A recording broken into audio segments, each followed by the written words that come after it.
Inaapodan gabos na magkaburunyog sa pagtubod, asin pagtaonin tunay na pagsaksi sa pagtubod na ini, na inako niya to bilang Diyos no na balaog. Sa liturhiya na sa tong ipagsisilibrar, pinapagirumdom sa to na kaipuhan niya tong pakusugon ang pagtubod kay Kristo, asin akuon siya ninudok sa buot. An makakaibahan po niya to sa pagsilibrar kan banal na misa, iyo si Reverendo Padre Albert S. Aurelio, ang satuyang kura paroko. Matindog po ang gabos, asin sa maugmang tingog, awiton niya to ang awit sa pagpuon.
Sa ngaran kan Ama, asing kan Aki, asing kan Espiritu Santo. Amen. Ang grasya ni Jesucristo ang kagurang nanta, ang pagkamot kan Dios, asin ang pagkisumaro kan Espiritu Santo, mapasaindo gabos. Asin sa imong espiritu. Matugang sarong simana ang nakalipas, sa tuyang pinagselebrar, ang Domingo ng pagkabuhay, liwat ng kagurangnan. Yaon po kita sa ikawalong aldaw, Oktaba, kan pagkabuhay liwat ng kagurangnan, asin sa tuyang pinagseselebrar, sa aldaw na ini ang Diyos no na pagkaherak. Padagos kitang pinapagirumdom, enot na maghagad nin nakakahirakan kita ning kagurangnan. Ask for mercy. Ikaduwa na kita maging mahirakon sa kapwa, siring na kita nahirakan. Be merciful. Asin ang ikatulo na kita bilog na magtiwala sa kagurangnan. Be completely trust in the Lord. Yan po ang ABC kang debosyon sa divine mercy. Ask for mercy, be merciful, and completely trust in the Lord. Sa misang ini ang mga grasya na sa tuyang hagadon. Mantang sa tuya ng rumdumon, akoon ang mga kasalan, tangani magkanigyo kitang magselebrar kan mga banal na misteryo.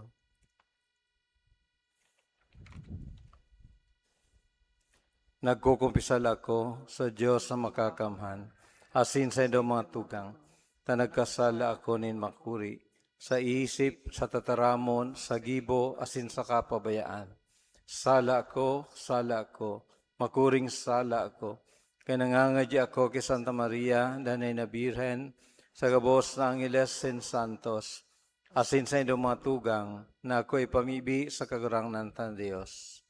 Maherak manugod sa to ang Diyos na makakamhan, asin pakapatawadaan sa to mga kasalan, daron kita sa buhay na daing kasagkuran. Amen.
Kamurawayan sa Diyos sa kaitaasan.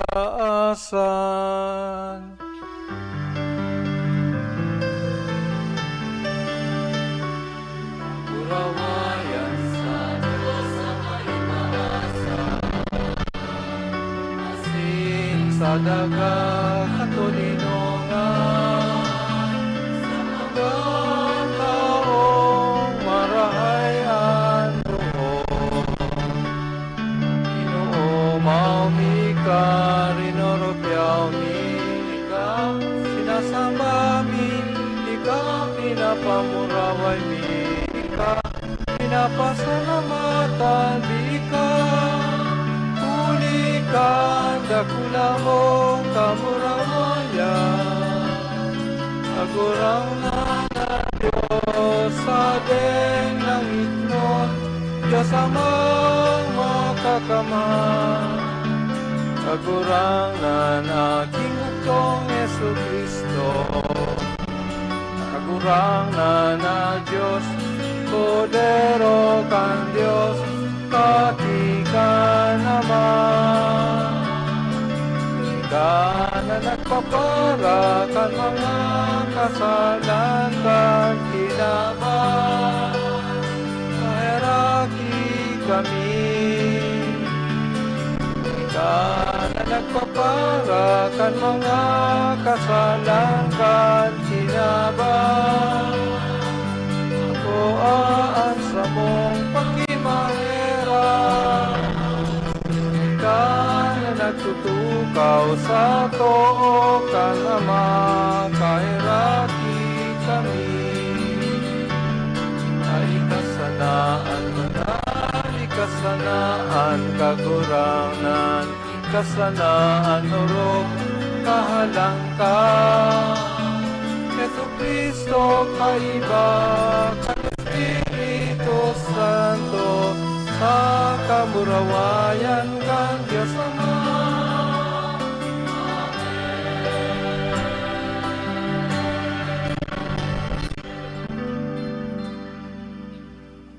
Mamibi kita.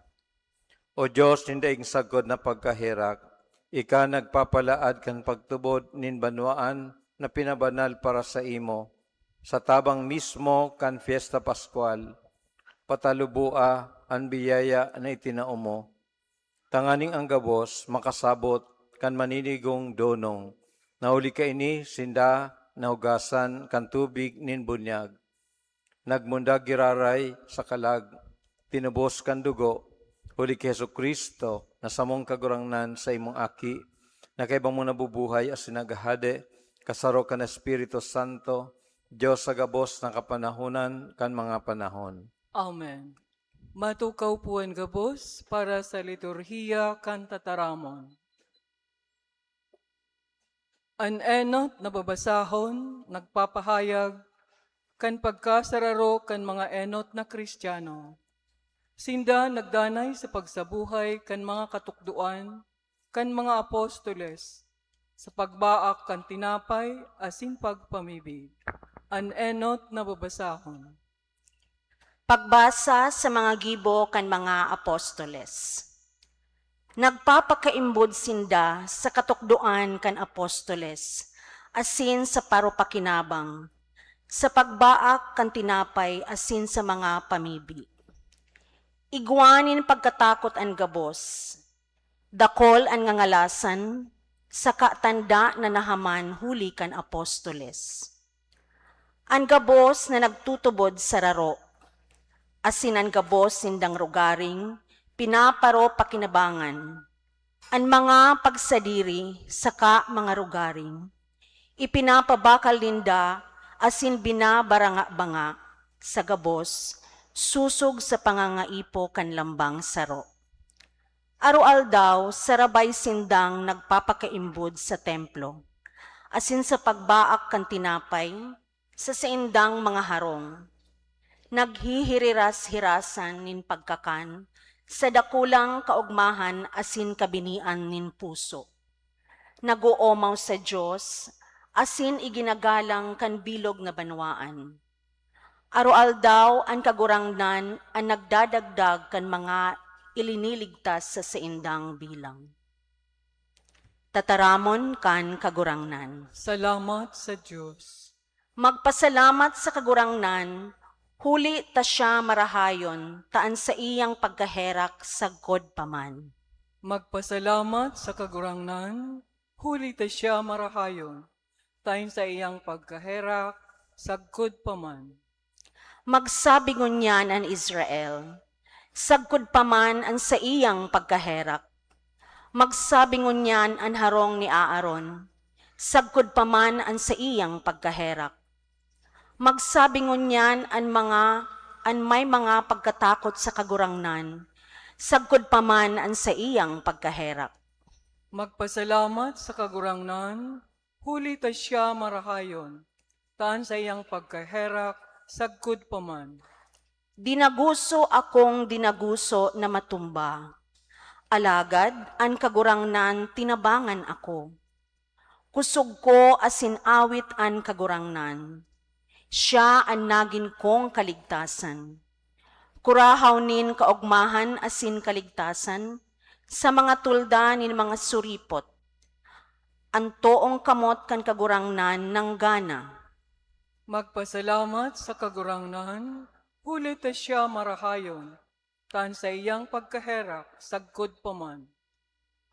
Ang gapo na isinikwal kan mga paratugdok, nagin pamayo kan sariga na gapo. Huli ini sa kagurangnan, ngangalasan an satong mga mata.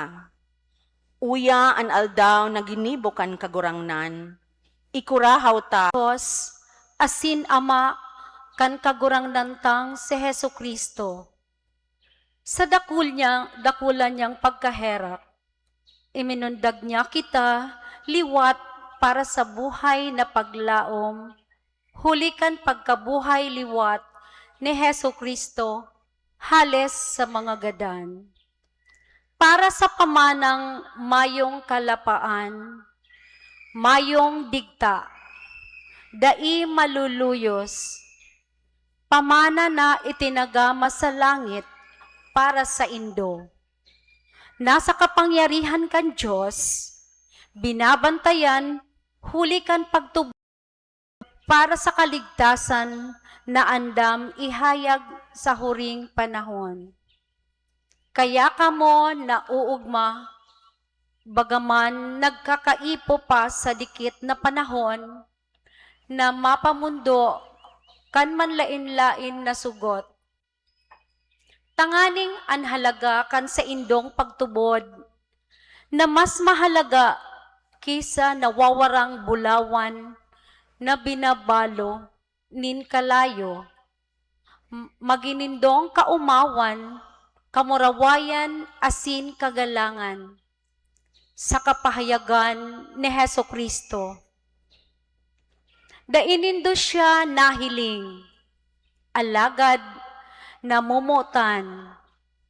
Dai nahihilingon yan, alagad tinutubudan. Kaya nauugma kamo, nindai masabi, asin mamuraway na kaugmahan.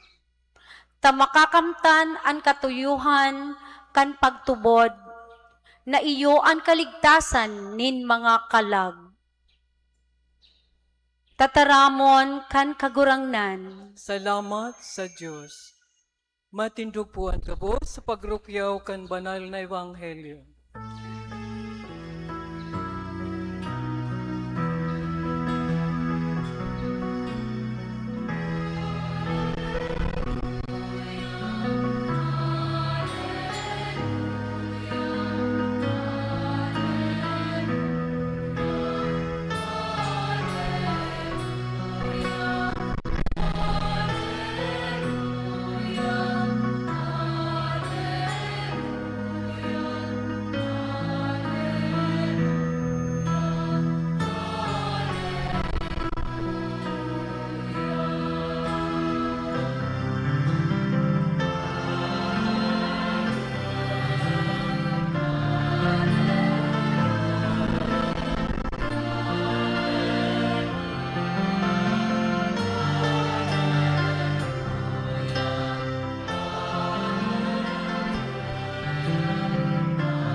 An kagurangnan mapasaindo.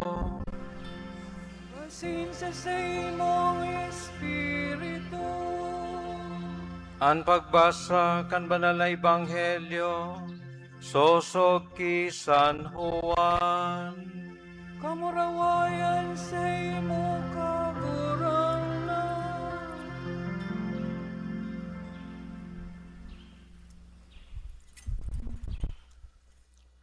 Nagsisinarom na itong enot na aldaw kan simana, natatarangkahan ang mga pintuan, kanamumugtakan kan mga disipulos, huli sa takot sa mga Hudyo. Uminabot si Jesus na nakatindog sa tahaw, asin suminabi sa inda, an katuninungan mapas sa indo.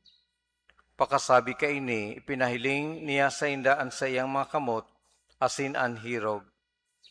Kaya naugmaan mga disipulos, pagkahiling sa kagurangnan. Nagsabi sa inda giraray, an katuninungan mapasaindo. Siring na ako sinugo kan Ama, kamuman sinusugo ko. Pakasabi kay ni, naghango siya nin as sinagsabi sa inda, Ako an Espiritu Santo, an kisay man nakasaalan na patawado nindo, pinatawad yan para sa inda.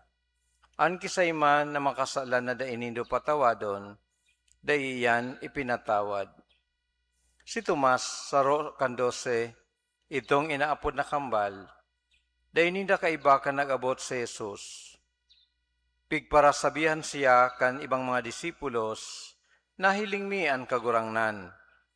Alagad nagsabi sa inda, kunday ko mahiling sa sayang kamot ang tanda kan mga pako, asin ikalaog an sakong muro. Sa tanda kan mga pako, asin ikalaog ang sakong kamot sa sayang hirog, daya kumatubod. Pakalihis nin 8 aldaw, yaon naman sa laog an sa iyang mga disipulos, asin si Tomas kay baninda. Uminabot si Jesus, bararat an mga pintuan. Tuminindog sa tahaw asin nagsabi, an katuninungan mapasaindo. Dangan nagsabi kay Tomas, darhanindo an sa imong, darhadigdi an sa imong muro asin hilnga. An sakong mga kamot, darhadigdi an sa imong kamot asin suksukan sa sakong hirog. Day ka magpakamayong pagtubod, kundi magmaimbod. Nagsimbag si Tomas, O kagurangnan ko asin Diyos ko. Nagsabi sa iya si Jesus, Huli tanahiling mo ako, nagtubod ka. Paladan ang mga nagtutubod na dai nakahiling. Sa katunayan, dakul pang ibang mga tanda ang ginibo ni Jesus sa tubang kansayang mga disipulos, mga tanda na dai nasusurat sa librong ini. An mga ini isinurat tanganing magtubod kamo na si Jesus iyo an Mesiyas, an aki kan Dios, asin sa pagtubod magkaigwa kamo nin buhay sa sayang ngaran. An maray na bareta kan satong kagurangnan. Pagumaw sa imo, Kristo. Matukaw puan ka, boss, sa paghinanyog kan humiliya. Diyos maray na apon po kaninyong amin. Ngunyan aldaw maugmakitang nagsaselebrar kan Domingo kan Diyos no na pagkabuhay ning kagurangnan. Bako pong coincidence na sa pribadong pagpahiling kan kagurangnan ki Sister Faustina Kowalska, si Jesus naghagad sa kadakol na pagkakataon na okasyon na ang kapistahan sa usarong kapistahan ididikar sa Diyos na pagkaherak. Asin ang kapistahan na iyan iselebrar sa ikadawang Domingo pakatapos kan pagkabuhay liwat. Kaya sa tahaw kang selebrasyon na ini ngunyan na iyo an ikawalong aldaw kan Oktaba kan panahon ng pagkabuhay liwat o kan simana ng pagkabuhay liwat, manunumpanganta an mga lugad ni Jesus, an lugad kan kagurangnan. Pinahiling niya an mga lugad na ini, kan inot niya siyang magpahiling sa mga apostoles, kang banggi, kang Sabado, sa aldaw, kan pagkabuhay liwat ning kagurangnan. Alagad, siring sa satuyang nahinanyog sa Ebanghelyo, si Tomas, mayo duman kan magtiripon kang enot na banggi. Na day siya kaiba kan mga disipulos, alagad na pagsabihan siya, nabuhay ang kagurangnan. Alagad, sinabi niya sa sa iyang kapwa disipulos sagkod na day niya mahiling ang lugad asin madutan yan day siya matubod. Asin siring sa sinaysay sa tuya sa ebanghelyo pagkatapos ng sarong semana liwat nagpahiling an kagurangnan. Sa sainda mantang sinda nagkakatiripon sa sinakulo. Asin kaitong panahon, yaon na si Tomas. Asin si Jesus nagpahiling sa iya, asin sinabi, sabi ni Jesus ki Tomas, ilagmoan sa imong muro sa labot kan lugad sa iyang kamot asin hirog. Asin duman poon nagpahayag kang pagtubod si Tomas na ang sabi kagurangnan ko, Diyos ko. Ang mga tataramo na ini, bako lang pagpahayag kan sa iyang nasaksihan, kundi pagpahayag kan sa iyang pagtubod. Si Tomas po, kadakla na beses, arugman niyato, arugman sa satuya, na dipisil na magtubod hanggang sa mayo nin prueba. Yan po ang kadaklan sa satuya. Dapat may milagro o kaya bagay na mahiling bago magtubod. Pero aramta na maski ang milagro dai sapat. Tanganing ang ibang tao pwedeng patubodon. Kaya nga ni sa huring parte kan ebanghelyo, binanggit sa satuya na kadakol pang ginibo si Jesus. Pero binanggit lang satuya si itong mga bagay na mahalaga na sa paglaom, ini na ang makakapagdara sa tuya sa pagtubod. Asin, dinagdag pa ni Jesus, mapalad itong mga day nakahiling o day nakasaksi, alagad nagtutubod. Ang sa tuya pong mga saradit na mga eksperyensya nin pagtubod, masasabi niya tong sapat na, tanganing magtalubo kita sa pagtubod sa mahal na Diyos. Permitang binabalik-balikan ang mga tataramon ni Santo Tomas para sa mga mayo ning pagtubod, day sapat ang mga milagro. Alagad sa igwaning pagtubod, maski sadit na bagay, may kakayahan ini na magdara sa tuya sa hararom na pagtubod. Namumutan ng mga tugang, ini po ang eksperyensya ni Tomas, nakadaklan na beses, eksperyensya man niyato. Asin, ngunya na Domingo, aramta na susog sa istorya sa Ebanghelyo, nagkatiripon ang mga disipulo sa sarong kwarto dahil sinda takot. Takot sa, bako lamang takot sa multo, takot sa Hudyo, takot na may makahiling sa sainda, kundi yaon din ang kasusupgan na darakang pagtalikod ninda sa kagurangnan.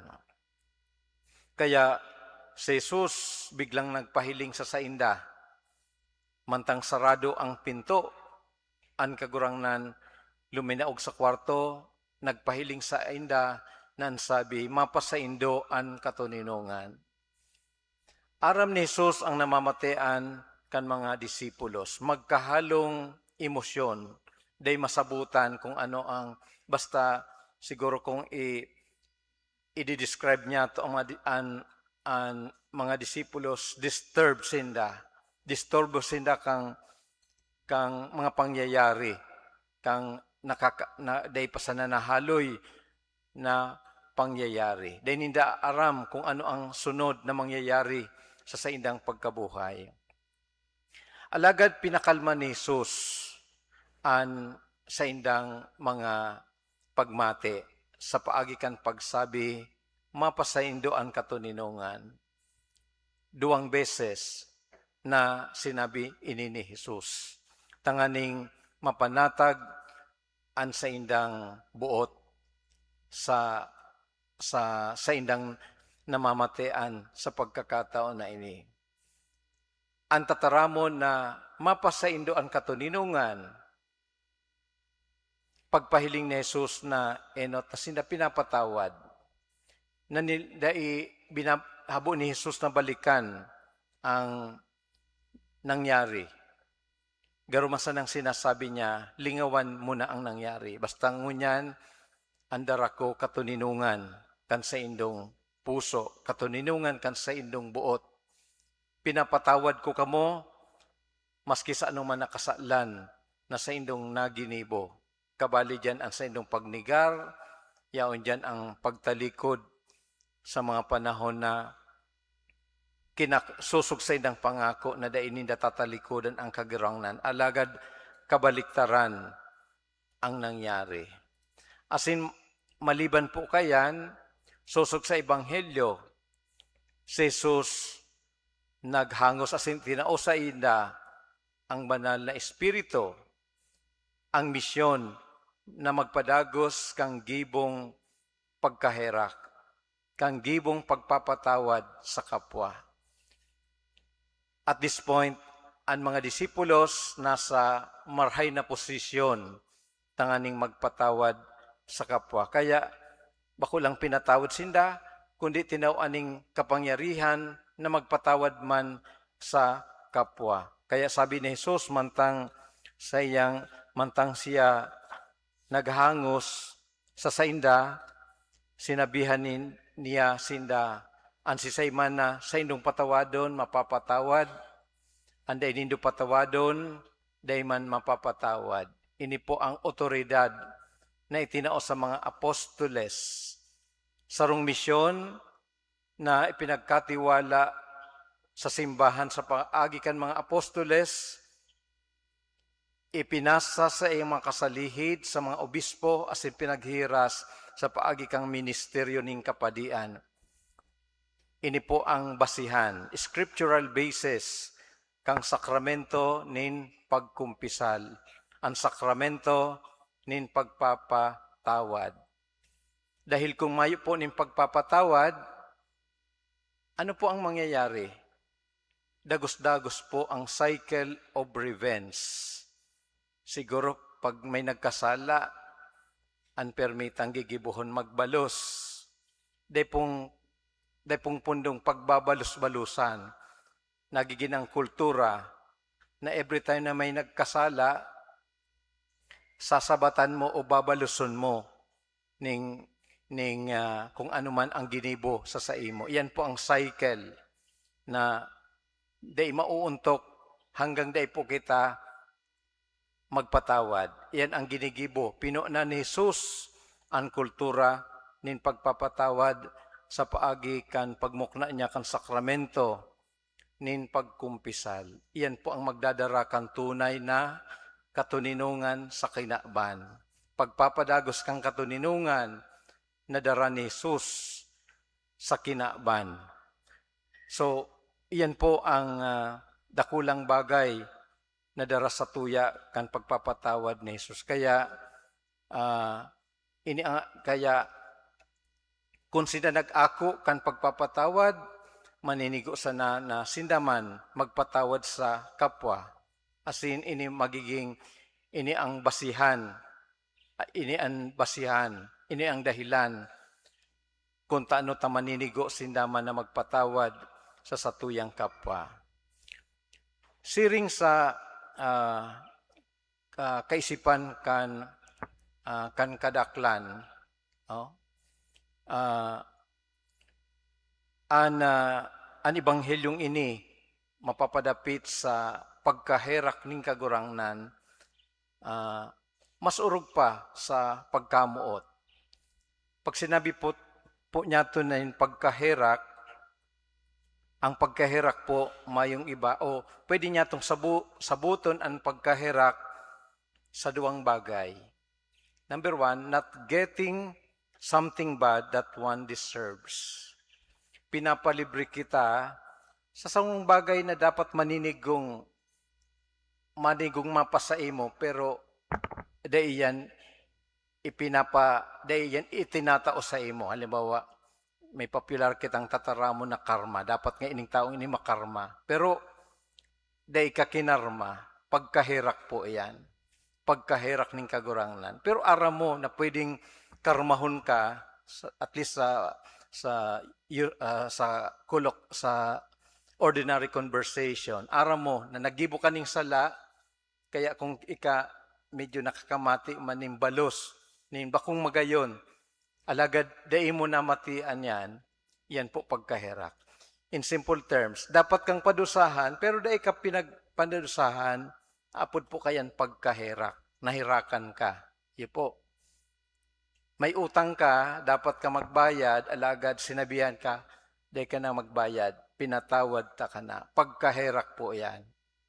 Iyang ang inot na pagkasabot niya to kan pagkahirak. Something bad that you deserve, pero dai tinao sa imo. Ikadua, ang pag-ako kang bagay na marhay, na dai man kita deserving. Halimbawa, tinawang kaning sarong bagay, minsan na-overwhelm ka, dakulaon naman niya ining kwartang tinao sa sakuya, o kaya sarong biyaya na itinao sa ima, minsan mahapot ka, ano ang sakuyang naginibong marhay na ako mag-ako ka ini? Iyan po ang pagkahirak ning kagurangnan. Day mo man pinagalan, pero itinao sa imo ang sarong biyaya, pagkahirak po iyan ning kagurangnan. Asin iyan po, itinao sa tuya kan kagurangnan. Labi-labing pagkahirak, labi-labing biyaya na itinao sa satuya. Kabali dyan ang pagpapatawad, kabali dyan ang grasya. Kaya, sabi ka, everything is mercy. Angabos, huli sa pagkahirak ning kagurangnan. Inipuan sa likod o kaulugan sa likod kan satuyang pag-celebrar kang divine mercy. Siringani sa pinahayag niya to sa Salmo Responsorio, magpasalamat sa kagurangnan, huli ta siya marahayon, an sa iyang pagkaherak, sagkod pa man, an sa iyang pagkaherak, daing katapusan. Kaya po may dahilan, base sa ABC kang devotion sa Divine Mercy, may dahilan na padagos kitang maghagad kan pagkaherak. Dahil kita magduwa-duwa na magrani sa kagurangnan. Sabi ko nga ni, maski dahil kita deserving, alagad itatao po iyan ng kagurangnan. Kaya nga ni sa misa, perming nagpupun ang misa sa pagsulsol, paghagad ni nakita kahirakan kang kagurangnan. Asin iyan man ang magdadara sa tuya sa padagos na pagpapatawad sa kapwa. Dahil kita nahirakan, maninigo na lang na kita mahirak man sa satuyang kapwa. Asin ang ikatulo na katukloan sa tuya kang debosyon sa Divine Mercy, iyo na danay na magsarig, magtiwala sa mahal na Diyos, magtiwala sa kagurangnan. Kaya nakalaag po dyan sa letra, Jesus, I trust in you. Sana po, day mawara iyan sa satuya. Maski gurano na, garo nasa alanganin na, pero may dahilan kita na magtiwala sa iya. Kung si Demas, nayaon na sa krus, maninigo ng padusahan, pinatawad pa, iniba sa langit, siguro siguro may dahilan na kita magtiwala sa kagurangnan. Kung may Demas na dapat yaon na sa kapahamakan, last minute, sinabi ning kagurangnan, ngunyan paman sana, ibata ka sa paraiso. No? Instant mercy. Kaya sabi kayan, si Demas, iyo ang first saint. First saint, siya ang inot na iniba ni Jesus, duman sa kalangitan. And what is that? Mercy. Pagkaherak nin kagurangnan. Siguro dahil nakikita po maghalat kang last minute. Ngunyan pa man sana, hagadon ta, an tabang asin pagkaherak kan kagurangnan. Amen. Tindog po kita sa pagpahayag kan sa tong pagtubod.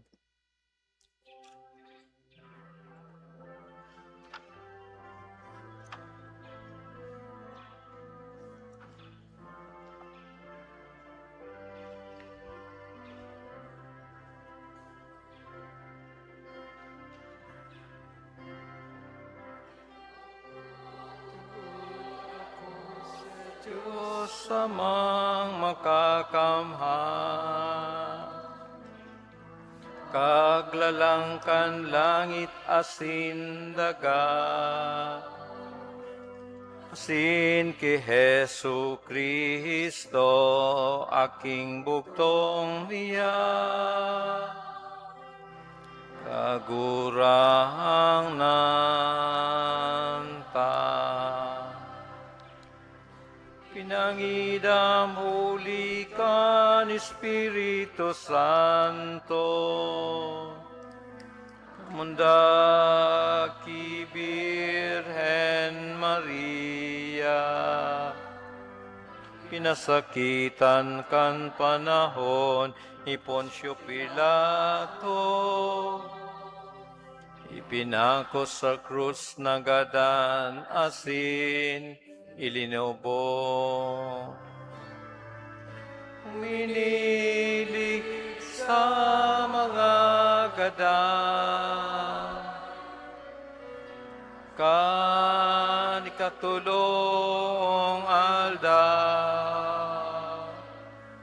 nabuhay liwat hale sa mga gadan, suminakahat sa kalangitan,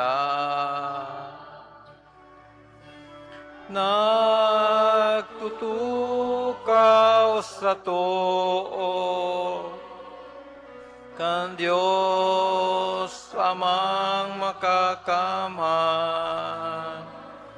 ale duman mabalik sa paghukom, sa mga buhay asin mga gadan. Nagtutubod ako sa Espiritu Santo, sa banal na simbahan na Katoliko, sa parupakinabang ni mga santo, sa pagpatawad nin mga kasalan, sa pagkabuhay liwat nin lamang, sa buhay na daing kasagkuran. Inaapi, ipamibi niya to sa kagurangnan. Kagurangnan, hinanyugan sa mong pamibig. Tanganing an pamuhay-buhay niya tong nagkatiripon sa pagtubod, magpahiling sa gibo asin ugali kan pagtubod, na pinapahayag niya to sa nguso, ipamibi niya to sa kagurangnan. Kagurangnan, hinanyugan sa mong pamibig. Tanganing sa buhay na ini, mag-ugma kita sa katuninongan ni Kristong nabuhay liwat, katuninongan na dai ikakatao kan kinaaban. Ipamibi niya to sa kagurangnan. Kagurangnan, hinanyugan sa mong pamibig. Tanganing an mga naghihelang sa satong komunidad, maranga sa siindang pagsakit asin kulog, huli kan pagmangnonin mga nag-aataman sa inda, ipamibi niya to sa kagurangnan. Kagurangnan, hinanyugan sa mong pamibig. Tanganing an mga gadan, mag-ako kan kapanuan nin buhay na pinanuga ni Jesus, sa gabos na nagtutubod sa iyang tataramon, ipamibi niya to sa kagurangnan. Kagurangnan, hinanyugan sa mong pamibig. O Diyos, samuyang Ama, hinanyugaan sa mong pakimaherak, dahil manlugod kami mawaraan ng paglaom, uli kan sa mong mga kaluyahan. Mantang nabubuhay kami sa paglaom, asan pagsarig na ikatunay na uyas samo, uli kay Kristo na samong kagurangnan. Amen. Matukaw po ang gabos para sa liturhiya kan Eukaristiya, ang pagdulot asin pagandam kan mga atang.